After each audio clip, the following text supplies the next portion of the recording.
Hello மக்களே! திரு லக்ஷ்மி செம இன்ட்ரெஸ்டிங்கா போயிட்டுருக்கு. நம்ம கஜேந்திரனோட பிடியில லக்ஷ்மி மாட்டிடுறாங்க. திருவும் செம அதிரடியா வந்து லக்ஷ்மிய காப்பாத்திட்டு, இனிமே என்னை விட்டு பிரியவே கூடாது. என் கூட தான் இருக்கணும்னு சொல்லிட்டு அதிரடியா ஒரு முடிவு எடுக்கிறாங்கன்னே சொல்லலாம். வீடியோக்குள்ள போறதுக்கு முன்னாடி நம்ம சேனலுக்கு சப்ஸ்கிரைப் பண்ணுங்க. அப்படியே பக்கத்துல இருக்க பெல் ஐக்கான கிளிக் பண்ணிடுங்க.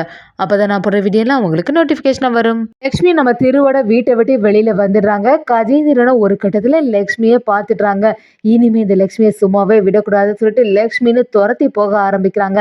கஜேந்திரனை பார்த்த உடனே பயங்கரமா அதிர்ச்சியாகி லக்ஷ்மியும் எப்படியாவது இவன் கண்ணில் மட்டும் நம்ம பட்டுடவே கூடாது, ஏன் எனக்கு மட்டும் இவ்வளோ பெரிய சோதனை தர கடவுளே அப்படின்னு சொல்லிட்டு நம்ம கடவுளையும் வேண்டிட்டு நம்ம லக்ஷ்மியும் கஜேந்திரனோட கண்ணில் படாம எல்லா இடத்துலையும் ஒளிஞ்சு ஒளிஞ்சு மறைஞ்சு நின்றுட்டே இருக்காங்க. கஜேந்திரனும் ஒரு கட்டத்துல சுத்தி பார்த்துட்டு சரி லக்ஷ்மி இங்க இல்ல போல, ஆனா நம்ம கண்ணில் படாமலா போவான்னு சொல்லிட்டு அந்த பக்கம் மட்டும் எல்லாம் தேட பார்க்க ஆரம்பிக்கிறாங்க. ஒரு கட்டத்துல லக்ஷ்மி நம்ம கஜேந்திரன் கிட்ட மாட்டிடுறாங்க. கஜேந்திரனும் லக்ஷ்மியை இந்த வாட்டி விடுற மாதிரி இல்லை, என்னை விட்டுட்டா நீ தள்ளி போகலான்னு பார்த்தா, என்ன இருந்தாலுமே இந்த வாட்டியெல்லாம் நான் ஒன்றை விட்டு வைக்க போறதில்ல. போன வாட்டி தான் என்னை ஏமாத்திட்ட, அதே மாதிரி ஒரு செயலை இந்த வாட்டி செய்யணும்னு நினைச்சேன்னா நடக்கிறதே வேற. அப்புறமா உன்னோட திருவோட வாழ்க்கையே முடிஞ்சிடும் சொல்லிட்டு நம்ம லக்ஷ்மி மிரட்ட ஆரம்பிக்கிறாங்க. லக்ஷ்மியும் எதுக்கு இப்ப தேவையில்லாம என்ன இந்த மாதிரிலாம் செய்யற, என்னை இப்படி துன்புறுத்தாத அப்படின்னு சொல்லிட்டு சத்தம் போட்டாலுமே கஜேந்திரன் கேட்குற மாதிரி இல்ல.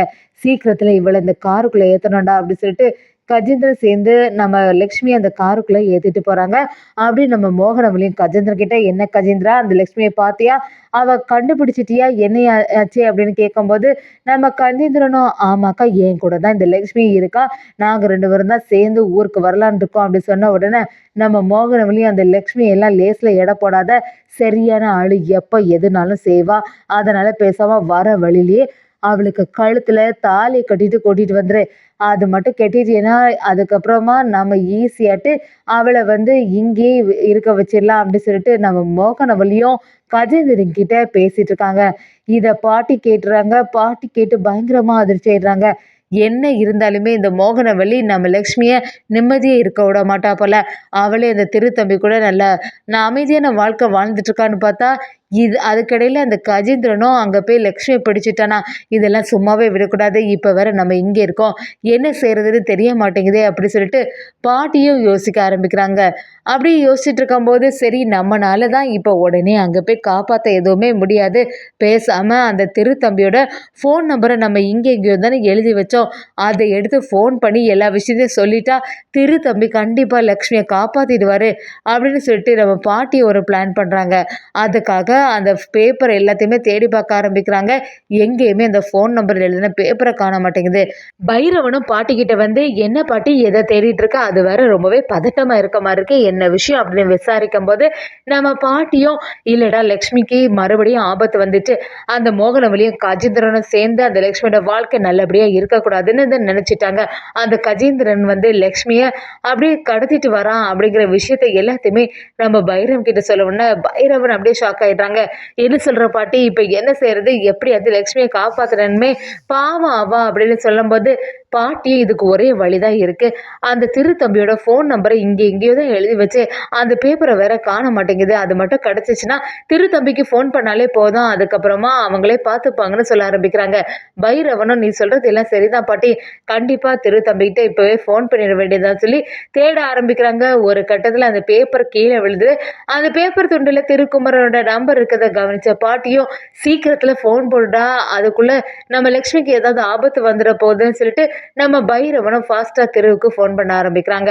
திருவும் அந்த ஃபோன் எடுத்த உடனே நான் வந்து லக்ஷ்மியோட அண்ணே பேசுறேன்னு ஒரு சவுண்டு கேட்குது. அதை கேட்ட உடனே திரு அப்படியே அதிர்ச்சி ஆயிடுறாங்க. இப்போ என்ன செய்யறது, லக்ஷ்மி வேற நம்ம பக்கத்துல இல்லையே, இப்போ என்னடான்னா இவங்க வந்து லக்ஷ்மி எங்கன்னு கேட்டா என்ன செய்யறது அப்படின்னு சொல்லிட்டு நம்ம திருவும் குழம்பி போய் நிற்கிறாங்க. சரி எனக்கு புரியுது, பாட்டியெல்லாம் நல்லா இருக்காங்களா அப்படின்னு சொல்லிட்டு சாதாரணமா விசாரிச்சாலுமே மனசுக்குள்ள நம்ம திருவுக்கு லக்ஷ்மியை பத்தி கேட்டா ஏதாவது சொல்லணும், என்ன இப்போ சொல்றது அப்படிங்கிற ஒரு யோசனையிலே இருந்துட்டு இருக்காங்க. அதே சமயத்துல நம்ம பைரவனும் திருவுக்கிட்ட வந்து திரு ஒரு முக்கியமான விஷயம், லக்ஷ்மி இப்போ வீட்டுல இருந்துக்க மாட்டாளே அப்படின்னு கேட்கும்போது ஆமான்னு சொல்லி சமாளிக்கிறாங்க. அதுக்கு லக்ஷ்மியை கஜேந்திரன் வந்து தூக்கிட்டு போயிட்டா, பக்கத்துல தான் எங்கேயாவது போயிருப்பான். நீங்க எல்லாரும் சென்னையில இருக்கீங்கன்னு தெரிஞ்சு தான் அந்த கஜேந்திரன் சென்னைக்கே வந்து இந்த வேலைய செய்திருக்கான் அப்படி சொன்ன உடனே திருவும் அதிர்ச்சி ஆயிடுறாங்க. சரி என்ன சொல்றீங்க? கண்டிப்பா லக்ஷ்மிக்கு எந்த ஆபத்தும் வராது. நான் காப்பாத்திடலான்னு சொல்றாங்க. பாட்டியும் நீ தான்ப்பா பொறுப்பா பார்த்துக்கணும் லக்ஷ்மி. அவளுக்கு எந்த ஆபத்தும் வராம கவனிச்சுக்கோ. கஜேந்திரனும் எப்படி இருந்தாலும் லக்ஷ்மிய வந்து ஊருக்கு தான் கூட்டிட்டு வருவான். அந்த வழியில தான் வந்துட்டு இருப்பான். அதனால அதுக்கு ஏத்தவாறு நீ போய் எப்படியாவது லக்ஷ்மிய காப்பாத்திடுப்பா அப்படின்னு சொல்லிட்டு பாட்டிய கதறி அழ ஆரம்பிக்கிறாங்க. அதே சமயத்துல நம்ம திருவ வந்து வீடியோ கால்ல நம்ம லக்ஷ்மி எல்லாம் காட்டின விஷயம் எல்லாமே நம்ம திருவுக்கு தெரிய வருது.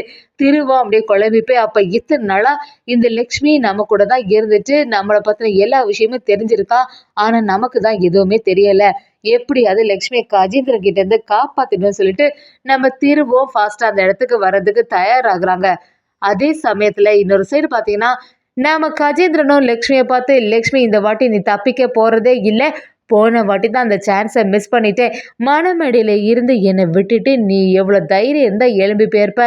இந்த வாட்டி ஏதாவது பிரச்சனை பண்ணுறேன்னா நடக்கிறதே வேற. ஒழுங்கு மரியாதையாக நான் சொன்னபடியே கேட்குறோம் அப்படின்னு சொல்லிட்டு நம்ம கஜேந்திரனும் லக்ஷ்மியை மிரட்ட ஆரம்பிக்கிறாங்க. லக்ஷ்மியும் மனசுக்குள்ள யாராவது வந்து நம்மளை காப்பாற்ற மாட்டாங்களா அப்படிங்கிற ஒரு எண்ணத்தோடயே இருக்காங்க. கரெக்டாக கஜேந்திரனும் நம்ம லக்ஷ்மி கிட்ட இனிமே என்னை விட்டு நீ போகவே கூடாது. அதுக்கு ஒரே வழி இந்த தாலியை கட்டிட வேண்டியதுதான். பக்கத்தில் இருக்க கோவிலே போய் தாலி கட்டிடலான்னு சொல்லிட்டு கஜேந்திரன் தயாராகிறாங்க. கரெக்டாக நம்ம திரு அந்த இடத்துல வந்துடுறாங்கன்னே சொல்லலாம். ஒரு கார் வந்து கஜேந்திரனோட காருக்கு முன்னாடி வந்து நிற்குது. கஜேந்திரனும் யார்டா அது, எதற்காக இப்படியெல்லாம் வெயிட் பண்ணிட்டு இருக்க, பேசாமல் அந்த இடத்த விட்டு போ அப்படின்னு சொன்னாலுமே எதிரில் ஒரு கார் நிற்கும் போது எப்படி போக முடியும்னு சொல்லிட்டு யோசிச்சுட்டே இருக்காங்க. யாராக தான் இருக்கும்னு சொல்லி எல்லாரும் எதிர்பார்த்துட்டு இருக்கும்போது அங்கே திரு செம மாதம் அந்த கார்லேருந்து இறங்கி வராங்க. நம்ம திருவை பார்த்த உடனே தான் லக்ஷ்மிக்கு நிம்மதியாது. நல்ல வேளை இவங்க வந்துட்டாங்க. இனி எந்த பிரச்சனையும் இல்லை. கஜேந்திரனை எப்படியும் அடிச்சுட்டு நம்ம வெளியில் எஸ்கேப் ஆயிடலான்னு சொல்லிட்டு நம்ம லக்ஷ்மியும் ஒரு எண்ணத்தை போடுறாங்க. திருவும் கஜேந்திரனை பார்த்து ஏற்கனவே நான் உங்ககிட்ட சொல்லியிருக்கேன்ல எப்படியும் லக்ஷ்மிக்கு எந்த பிரச்சனையும் கொடுக்கக்கூடாதுன்னு. அப்படி இருக்கும்போது என்ன தைரியத்தில் மறுபடியும் லக்ஷ்மியை கடத்திட்டு போகலான்னு ஒரு திட்டத்தை போட்டு வச்சிருக்கா அப்படி சொல்லி திருவும் செமையாட்டு அந்த கஜேந்திரனை வெளுத்தெடுக்கிறாங்கன்னே சொல்லலாம். எவ்வளோ சொன்னாலுமே பட்டாலுமே நீ திருந்த போகிறதில்லன்னு கஜேந்திரனை அடியில் வெளுத்தெடுத்து துவம்சம் பண்ணி பக்கத்தில் மயக்கத்தில் வர மாதிரி ஒரு நிலைமை வருது. நம்ம லக்ஷ்மியும் திருவை பார்த்த உடனே அழ ஆரம்பிக்கிறாங்க. திருவும் லக்ஷ்மி கிட்ட வந்து உங்ககிட்ட நான் எத்தனை வாட்டி சொல்லதுக்கு உன்னை நான் எங்கெல்லாம் தேர்னேன் தெரியுமா, உனக்கு ஏதாவது பிரச்சனை வந்திருக்குமோன்னு எவ்வளோ பதறி போயிட்டேன் தெரியுமா அப்படிங்கிற எல்லா விஷயத்தையுமே நம்ம லக்ஷ்மிகிட்ட சொல்கிறாங்க. லக்ஷ்மியும் இல்லைங்க என்னால் உங்கள் வாழ்க்கையில் எந்த பிரச்சனையும் வரக்கூடாது. நான் என்னைக்கு உங்கள் வாழ்க்கையில் வந்தனோ அன்னையிலிருந்து தான் உங்களுக்கு வாழ்க்கை பயங்கர பிரச்சனையில் போயிட்டுருக்கு. அதனால் என்னை பற்றி நீங்கள் கவலைப்படாதுங்க. நான் எங்கேயாவது போயிடலாம் அப்படின்னு சொல்லிட்டு நம்ம திரு கிட்ட சொல்லும்போது திருவும் நீ எல்லாம் அசால்ட்டாக சொல்லிட்ட, இப்போ பார்த்தியா எங்கே வந்து நிற்குதுன்னு. அந்த கஜேந்திரனோட பிடியில் நீ மறுபடியும் மாட்டிட்டியா. இந்த மாதிரி ஏதாவது ஒரு செயல் செய்துட்டு இருந்தேன்னா மறுபடியும் ஏதாவது ஒரு பிரச்சனையில் தான் நீ மாட்டிப்ப. பேசாமல் நீ ஏன் கூட வந்துடுன்னு சொல்லிட்டு நம்ம திருவும் அவங்களோட முடிவில் ரொம்பவே உறுதியாக இருக்காங்க. எப்பவும் போல் நல்ல இரக்கம் குணம் உள்ள நம்ம திருவோ லக்ஷ்மியை அவங்களோட வீட்டுக்கே கூட்டிகிட்டு போய் ஆதரவாக இருக்காங்கன்னே சொல்லலாம். அதே சமயத்தில் மகாதான் லக்ஷ்மின்னு விஷயம் தெரிஞ்சு நம்ம திரு அப்படியே அதிர்ச்சி ஆயிடுறாங்கன்னே சொல்லலாம்.